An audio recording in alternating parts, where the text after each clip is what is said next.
Bismillahirrahmanirrahim.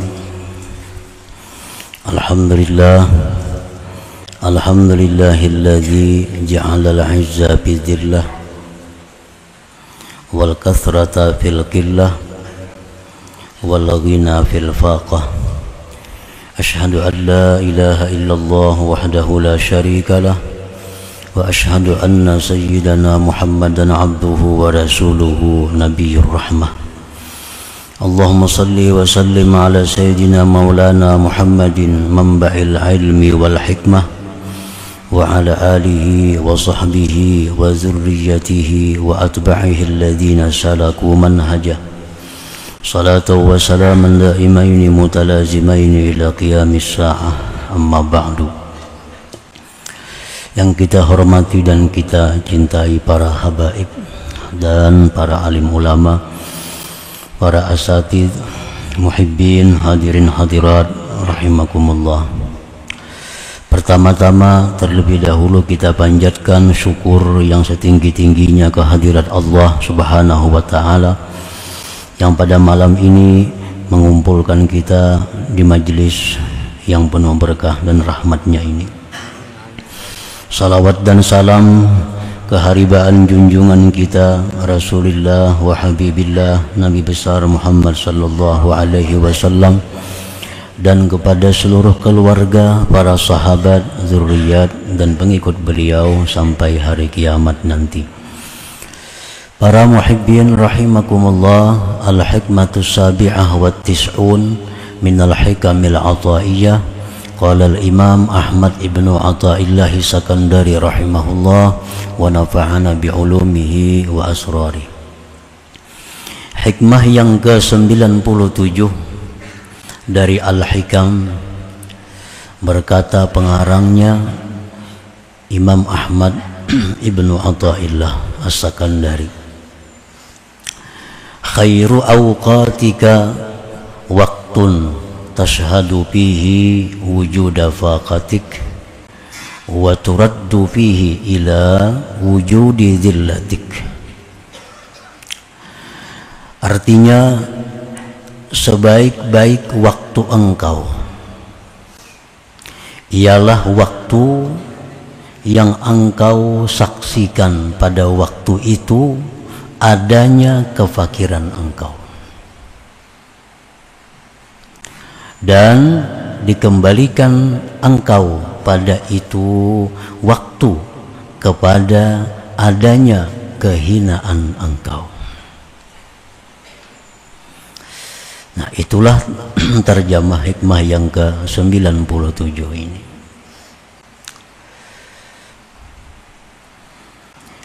Khairu awqatika wa afdaluhu wa aqrabuhu ila Allah ta'ala waqtun tashhadu fihi faqraka ila Allah ta'ala wa ginahu anka wa waqtun turaddu ila aslik bi an iftaqarta aw maritta aw uhinta fatashhadu fihi dillatak wa izzallahi ta'ala.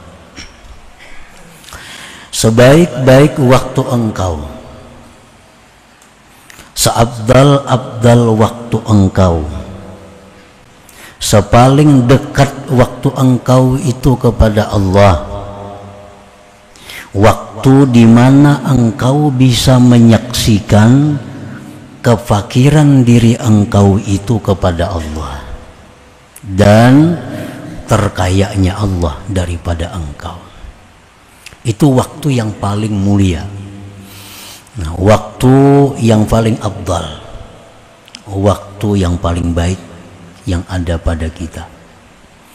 Jadi bukan pada waktu sembahyang, waktu yang paling baik itu bukan waktu kita membaca Quran, bukan waktu kita membaca salawat, bukan waktu kita menuntut ilmu, tetapi waktu yang paling baik bagi kita itu adalah waktu di mana kita melihat diri kita ini berhajat kepada Allah. Waktu di mana kita melihat, menyaksikan, merasakan bahwa kita ini perlu berhajat kepada Allah dan Allah itu kada perlu kepada kita. Nah, itu waktu yang paling baik bagi seseorang. Nah, para muhibbin rahimakumullah, dan waktu di mana engkau dikembalikan kepada asal engkau, dengan bahwa engkau menjadi fakir yang dulunya kaya, au marita, atau engkau sakit yang dulunya sihat, au uhinta, atau engkau dihinakan dulunya dimuliakan, maka engkau menyaksikan pada waktu itu kehinaan engkau dan kemuliaan Allah Subhanahu wa ta'ala. Nah, jadi ini waktu yang paling dekat kita kepada Allah, waktu itu. Para muhibbin rahimakumullah. Jadi di sini ada dua. Ada orang yang dengan senang hati,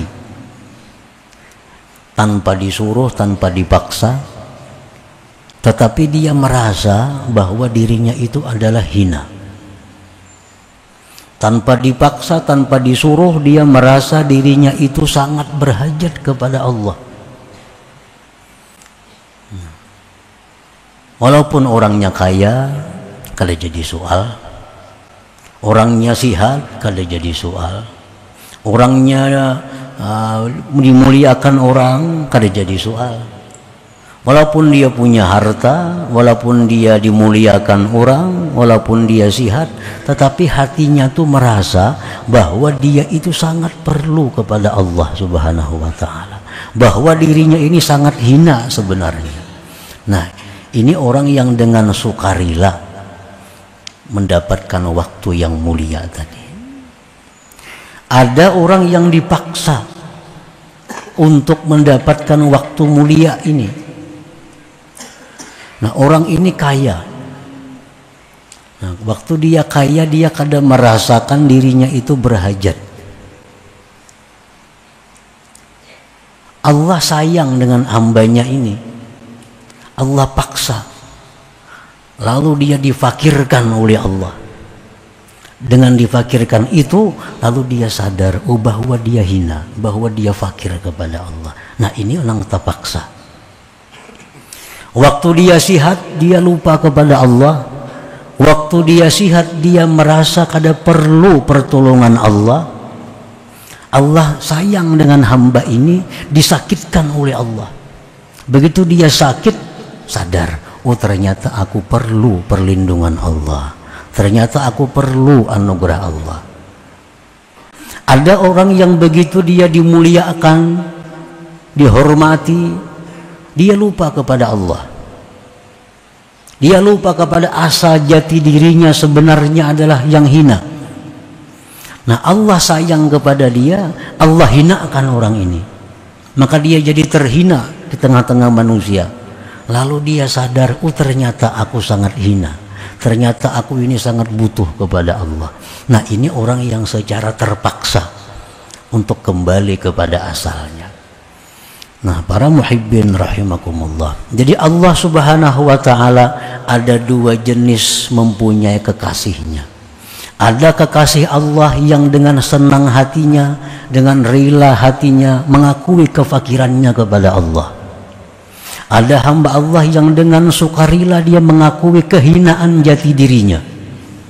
Nah, ini kekasih Allah yang nomor satu. Ada kekasih Allah yang dipaksa oleh Allah jadi kekasih.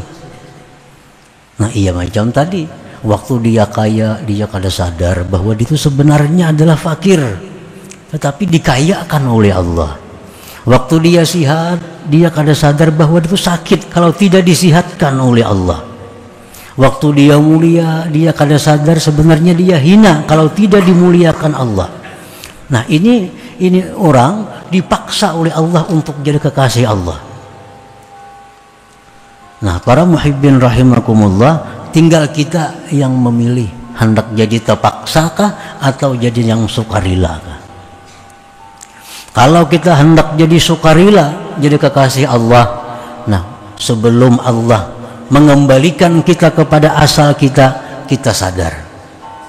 Nah, kita sadar, jangan sampai ditarik Tuhan harta hanya sadar, jangan sampai. Jangan sampai ditarik Tuhan kesehatan hanya sadar, jangan. Jangan sampai ditarik Tuhan kemuliaan hanya sadar, jangan. Tapi di waktu kita kaya, di waktu sihat, di waktu mulia, kita sadar jati diri kita adalah sebenarnya hina. Sebenarnya adalah perlu kepada Allah Subhanahu wa ta'ala. Nah, para muhibbin rahimakumullah. Jadi itulah waktu yang paling dekat diri kita kepada Allah pada waktu itu. Waktu kita ini merasakan jati diri kita sebenarnya adalah kita ini orang yang lemah, orang yang hina, orang yang miskin, orang yang sakit.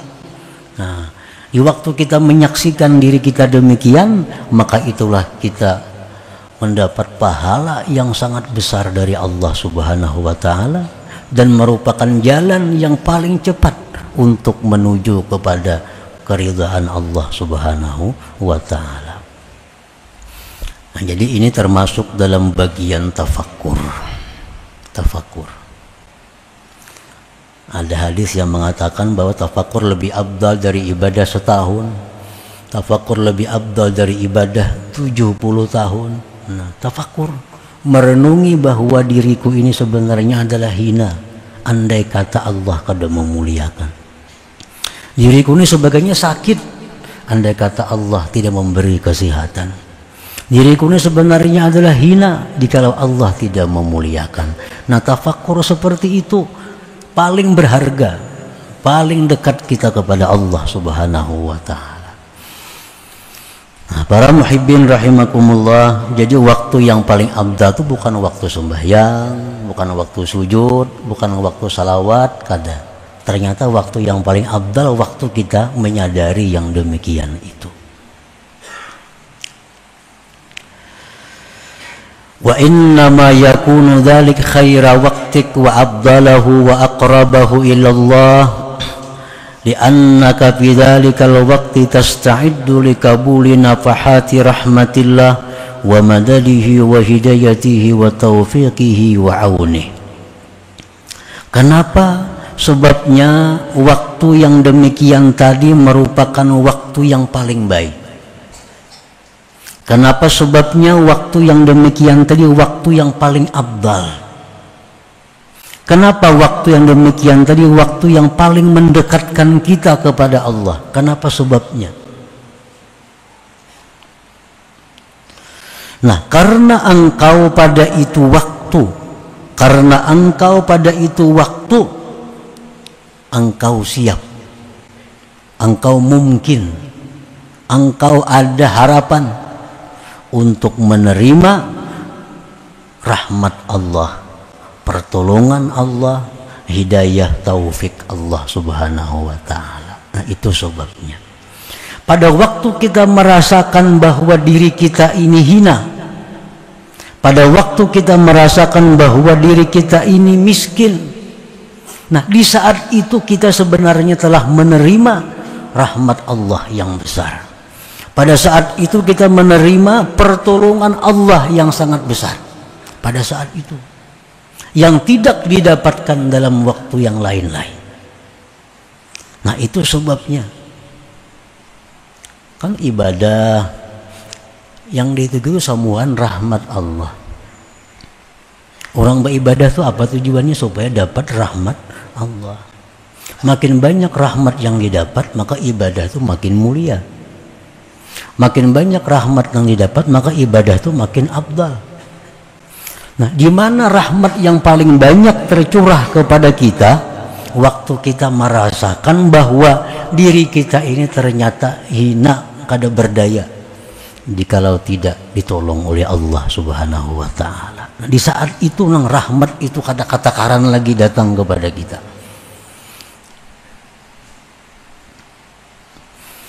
Qala Allah Ta'ala, firman Allah Ta'ala, innamas sadaqat lil fuqara. Nah, orang sufi menafsirkan ini firman Allah, hanya saja sedekah itu untuk orang fakir. Kalau ahli fikih menafsirkan zakat itu hanya untuk orang fakir, miskin, kan? Itu hukum fikih. Tapi kalau orang sufi menafsirkan bahwa sedekah itu hanya untuk fukara, artinya apa? Bahwa pertolongan Allah, rahmat Allah itu diberikan Allah kepada orang-orang yang merasakan dirinya perlu kepada Allah. Nah, rahmat Allah, berkat Allah, pertolongan Allah itu hanya Allah berikan kepada orang-orang yang merasa dirinya itu membutuhkan Allah. Itu letaknya rahmat Allah. Jadi di waktu kita ini merasakan lemahnya diri kita, disitulah Allah akan memberikan kekuatan kepada kita. Di waktu kita merasa diri kita ini fakir, Allah akan memberikan kekayaan kepada kita. Innamas shadaqat lil fuqara. Wa qala ta'ala wa laqad nasarakumullahu bi badri wa antum adillah. Firman Allah, sungguh Allah telah menolong kalian di waktu perang Badar padahal kamu waktu itu hina. Perang Badar 17 Ramadan. Jumlah umat Islam 313 orang. Pasukannya 313. Unta cuma ada 70. Kuda hanya ada 2 kuda. Nah, ini satu pasukan yang lemah. Yang dihadapi siapa? Kufar Quraisy, kafir-kafir Quraisy yang membawa pasukan 1000 tentara. 100 kuda, 700 unta. Itu yang di samping itu orang-orang Quraisy ini tokoh-tokoh mereka yang ikut di Badar. Abu Jahal ada di situ, kumpulan yang kuat-kuatnya. Tetapi Allah memberikan pertolongan kepada kaum muslimin di perang Badar itu. Kenapa sebabnya Allah beri pertolongan? Karena 313 ini begitu melihat musuh kuat, mereka merasa hina. Nah, mereka merasa hina. Tidak ada jalan lain kalau tidak ada pertolongan Allah yang mereka harapkan. Nah, di saat mereka 313 ini merasa dirinya hina, merasa dirinya ini lemah, disitulah Allah menurunkan pertolongan kepada pasukan Badar. Akhirnya apa? 1000 orang kafir kucang kacir bukahan. Nah, kada sedikit yang mati tokoh-tokoh Quraisy pada waktu perang Badar. Abu Lahab, Abu Jahal diantaranya. Abu Jahal diantaranya. Nah, ini contoh bahwa Allah memberikan pertolongan di saat kita merasa diri kita hina. Allah memberikan kita pertolongan saat merasa diri kita ini lemah, kada berdaya, kalau tidak ada pertolongan Allah Subhanahu wa ta'ala. Firman Allah Subhanahu wa ta'ala, subhanalladzi asra bi'abdihi laila. Maha suci Allah, maha suci Tuhan yang menjalankan dengan hambanya di malam hari dari Masjidil Haram ke Masjidil Aqsa, Isra Mi'raj. Nah, di sini Allah adalah menyebut hamba. Hamba itu berarti kedudukan aslinya seorang manusia. Kan hamba itu artinya hina. Ngaran hamba itu hina, lemah, kada punya apa-apa tuh hamba. Hamba ini kalau becari seharian duitnya setor lawan tuannya, kada punya apa-apa. Nah, jadi Allah mengisrakan Nabi kita itu sebagai hambanya, bukan sebagai kekasihnya, bukan sebagai rasulnya, bukan sebagai manusia pilihannya, bukan sebagai manusia yang paling mulia, bukan sebagai manusia paling sempurna, kada. Tapi Allah memberikan Isra Mi'raj kepada Rasulullah sebagai hamba itu. Nah, jadi waktu Rasulullah dalam keadaan duka cita yang luar biasa, di saat itulah Allah memberikan Isra Mi'raj. Karena sebelumnya ada kisah pertama paman beliau Abu Talib wafat. Maka Abu Talib ini pendukung utama Rasulullah. Siapapun kada wani mengganggu Rasulullah semasa Abu Talib hidup. Abu Talib wafat. Rasulullah sedih.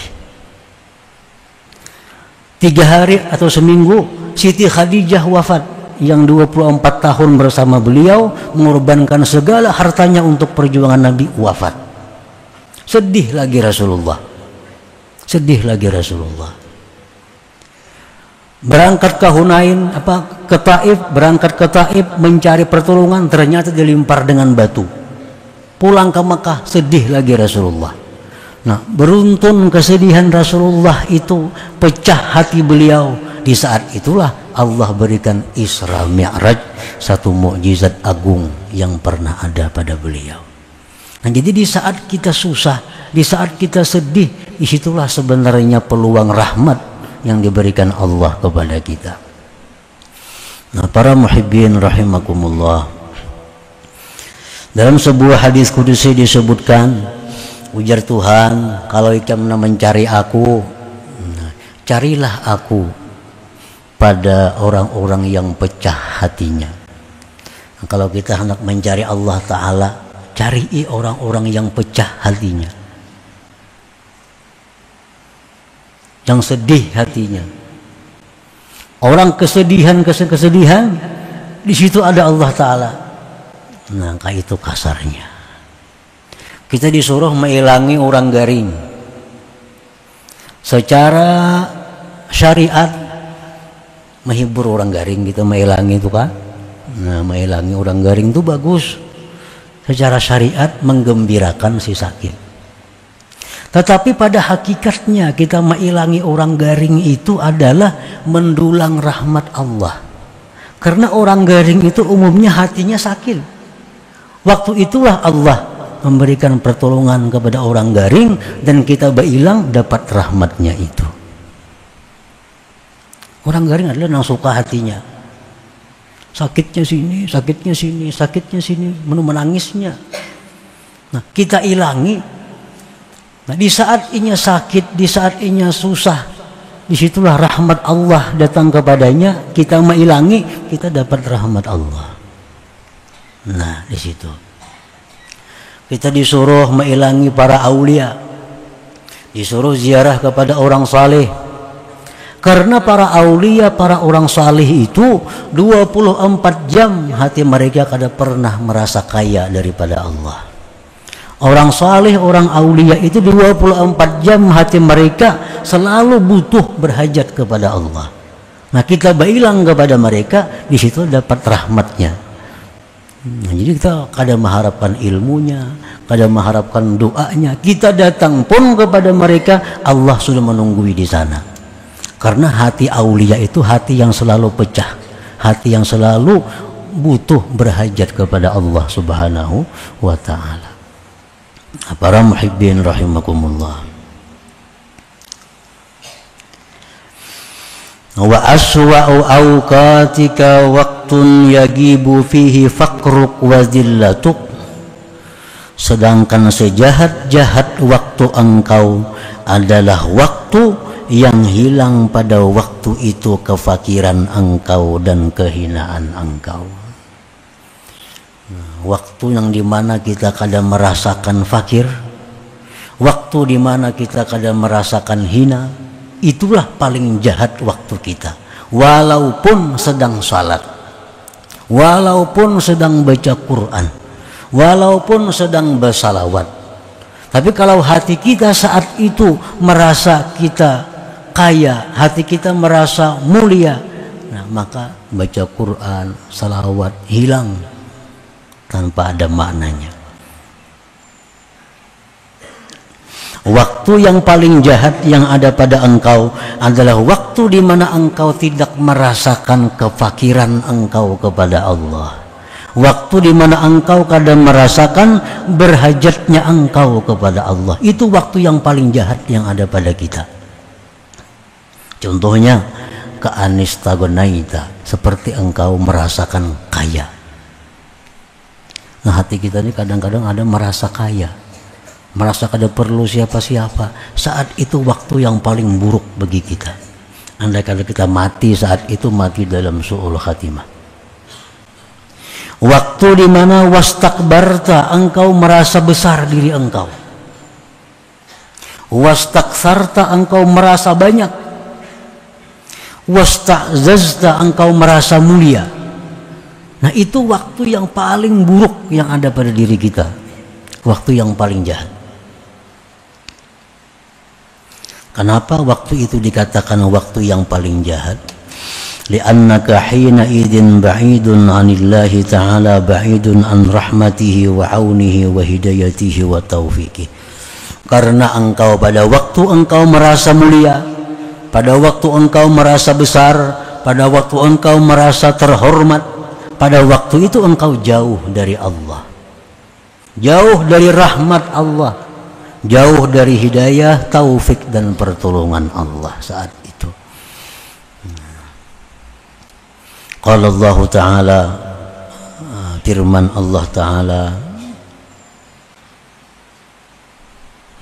sa'asrifu an ayati alladhina yatakabbaruna fil ardi bighairil haqq. Ujar Tuhan, selagi aku palingkan dari ayat-ayatku orang-orang yang merasa dirinya besar di muka bumi ini dengan tidak benar. Nah, jadi di waktu kita merasa bahwa diri kita ini besar, kita dipalingkan Allah dari ayat-ayatnya, sehingga kita kadang melihat kalau kita tuh baca ramin, di balik ceraminnya kelihatan lagi tak, kada kelihatan lagi. Nah, begitulah orang-orang yang merasa dirinya besar itu ditutup Allah, ayat-ayat Allah. Kada bisa mengiktibar tentang kejadian-kejadian alam. Kada bisa merasakan khusyuk dalam sembahyangnya. Kenapa? Karena dipaling Allah ayat-ayatnya daripadanya. Nah, di waktu kita merasa besar, merasa mulia, merasa kaya, merasa hebat, merasa pintar, merasa bujur, tertutup rahmat Allah kepada kita.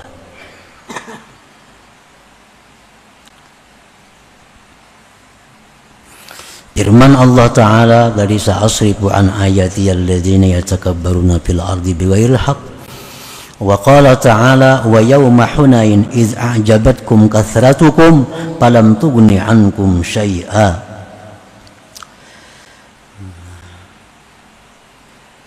Ingat, ujar Tuhan, pada waktu hari Hunain, peperangan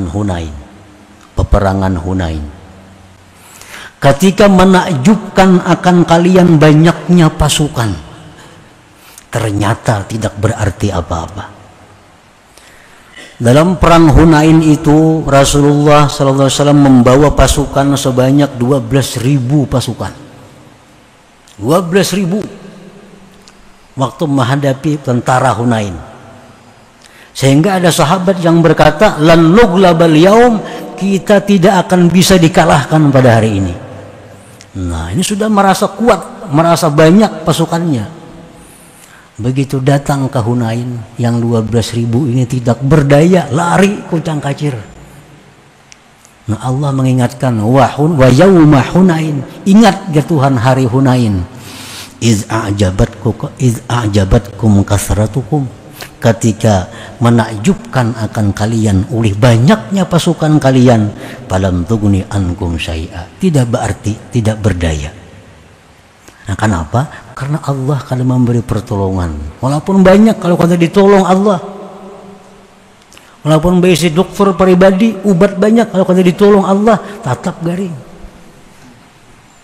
Dokter pribadi 3 diisi, spesialis dalam ada, jantung ada, itu ada, tetap orang diranjang nak ada singgarakan, Allah akan menolong. Nah, jadi di waktu kita merasa besar, waktu kita merasa hebat, waktu kita merasa kaya, rahmat ditutup oleh Allah kepada orang itu. Namun kita kawani bakawan lawan orang yang ditutup rahmatnya oleh Allah Subhanahu wa Ta'ala. Nah, para muhibbin rahimakumullah, jadi itulah intinya ibadah. Ibadah itu intinya sembahyang, kewajiban bagi setiap kita. Tetapi kalau sembahyang itu kadang menimbulkan, kadang membuahkan perasaan tadi, maka sembahyang itu belum sampai kepada target yang sebenarnya. Mestinya orang tuh kalau sudah sembahyang mesti merasakan bahwa dirinya itu adalah hina, dirinya itu rendah, dirinya itu kada berdaya. Sembahyang tuh lihati gerak-geriknya, nang boleh dibaca ya Tuhan ini, ikam boleh berduduk macam ini, ikam boleh mengangkat tangan kayak ini, ikam boleh sujud nangka ini, ikam boleh baca salawat nang macam ini. Nah, sebenarnya kita sembahyang itu penuh dengan kehinaan, penuh dengan terpasung, bergarak-garak kada boleh, batal, bacaan salah, batal. Nah, jadi sembahyang itu pada intinya adalah simbol dari kehinaan manusia. Nah, cuma kalau sembahyang itu kadang menghasilkan perasaan hina dalam diri kita, sembahyang kita belum maksimal ngarannya. Mestinya kita merasa hina dengan sembahyang itu. Karena orang yang selalu diatur tuh orang hina. Nanti bos lawan tuannya, lawan budaknya. Ikam mulai jam 8 boleh keluar sampai jam 2. Nah, kan diatur tuh. Ikam boleh pakai pakaian ini, lain pada itu kada boleh. Ikam kada boleh ke rumah anu, ikam kada boleh ke itu, ke ini. Nah, dalam sembahyang itu kita diatur demikian. Sebenarnya itu pelajaran bahwa kita ini sangat hina. Kopiah kada boleh tekan kaning mandak. Berarti sujud didiriakan ditajak maka. Tasahud tangan diangkat telunjuk, yang terlalu angkat salah. Nah, diatur sehalus-halusnya. Sebenarnya kita sangat hina dalam sembahyang itu, sangat hina. Nah, jadi kalau kita sembahyang tanpa ada membuahkan kehinaan-kehinaan itu, maka sembahyang kita sebenarnya belum maksimal lagi. Nah, para muhibbin rahimakumullah, itulah sebagian dari syarah penjelasan tentang hikmah yang ke-97 ini. Selanjutnya yang ke-98. Ila hadratin Nabi sallallahu alaihi wasallam al-Fatihah. A'udzubillahi minasyaitonir rajim. Iyyaka na'budu wa iyyaka nasta'in. Shiratal mustaqim. Shiratal ladzina an'amta 'alaihim. Ya Allah biha, ya Allah biha, ya Allah bihusnil khatimah, ya Allah biha, Allah biha, ya Allah bihusnil khatimah, ya Allah, Allah biha, ya Allah bihusnil khatimah. فيا أيها الرجل منه شفاعة صلوا عليه سلموا تسليما اللهم صل وسلم